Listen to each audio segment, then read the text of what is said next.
If you call part of this conversation part one, I'm saying, you know how Attack on Titans is not really about giants. It's about who holds power, who protect it, and what happens when the system people depend on are built on things nobody was ever really supposed to question. But part one was about what I saw in the structure of this story. This video is about what I felt in people, and specifically what happened to a person when they have been through something they was never supposed to survive. And then one day, they wake up with power and they're supposed to have. That's what this conversation is going to be solely about. For you guys who have never met me before, I'm Lakenya Tam, 50-year-old woman, life enthusiastic, articulate blurb as I call myself. I study blueprint underneath people, stories, systems, and experiences. I'm also the empowerment of Lakenya, social worker, been in the human service field and the mental health field for 20 years, and I watch stories the way I watch people, looking for what the behavior actually is saying underneath everything else. And of course, my favorite, of course, anime. And what Attack on Titans kept showing me is character after character after character was this. Trauma does not disappear when the circumstances has changed. It follows you. And when you followed, and when you finally get the power you never supposed to have, the pain does not suddenly becomes irrelevant. It shows up in every single decision you make going forward. Almost every major character in this story have experienced profound loss. Now, I'm not trying to give away the full movie because I hope at this point, if you've seen the first one, you have at least tried to get into the show. Okay, so loss of family, safety, identity, loss of the world as they understood it, and the kind of loss that does not just sit quietly in the background. It typically shapes how you see everything around you and in it. It shapes what you trust, what you believe, what you deserve, what you believe is justified when the moment finally comes for you to do something about everything that you survived through. And that is the part that shaped me and stayed with me for the longest. Not what they went through, no, but what they did with it once they had the power. Because here's the question this show keeps asking and never fully lets you off the hook from answering. What do you do when you finally have the power and you're never really supposed to have it? Do you protect the people who come after you? Do you rebuild what was taken? Do you heal? Or do you become the very thing that hurt you? And when this story shows honesty, uncomfortably, without flinching, man, listen, is that where trauma goes unprocessed? Power does not bring you peace. It amplifies the pain. It amplifies everything that has already been broken and give it a bigger reach. I have seen this in real life, in practice, in theory, in front of me with my clients, with staff, with family, friends. I want to be honest about that. I have sat across people who spent years surviving things nobody should have never survived. And then life shifts.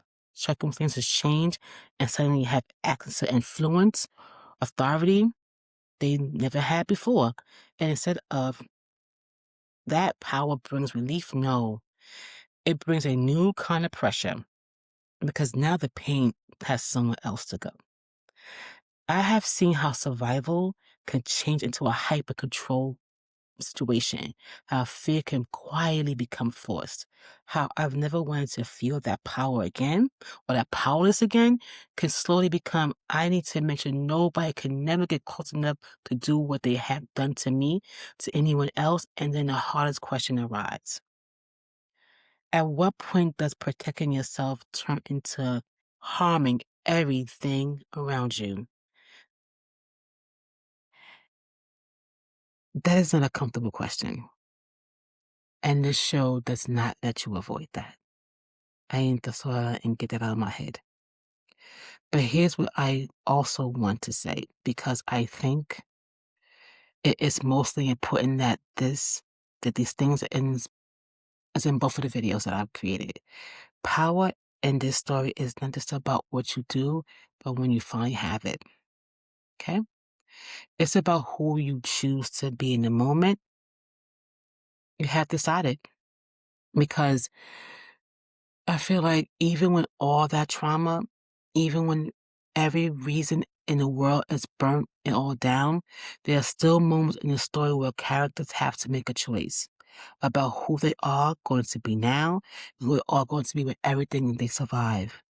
And that tension, that space between what happens to you and what you choose to do next, that is where life really actually lives.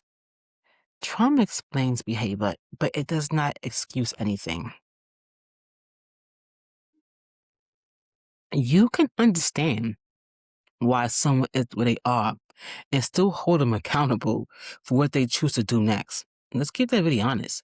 Holding both of those things at the same time, compassion and accountability, is one of the hardest things a human being can do. It's also one of the most necessary things. So when I think about Attack on Titans, I think about cycles. I think about what it takes to be that person who decides. This stops with me, not because it's easy, but because you have seen enough to know that what happens when nobody makes that choice is a hard decision.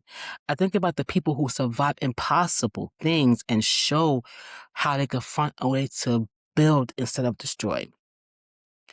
And I think about how much support, how much space, how much grace it takes to get a person from survival to actually living. That's the work in real life. And of course, in the story. So, this playlist is full of all kind of conversations. We'll talk about identity, power, healing, and what it actually means to be my age and get into things that I've never gotten into before and still becoming. I stopped abruptly because I need you to go see Attack on Titan yourself and definitely get into it. Okay, but like I said, I will do a much more about my journey into anime, into Marvel, into conventions, and as a person that's older of color, and my take on it. So, like I said, real talk about identity, power, healing, and what it actually means to be 50 and still becoming. If that's the kind of content in your conversations and you like to chill with me, feel free to stay, please. Subscribe, because I am not done. Come on back, bring a friend. Your thoughts and your feedbacks are always welcomed. I'm the King of Tam. Of course, it's Empowerment Clique. And this is a vibe check.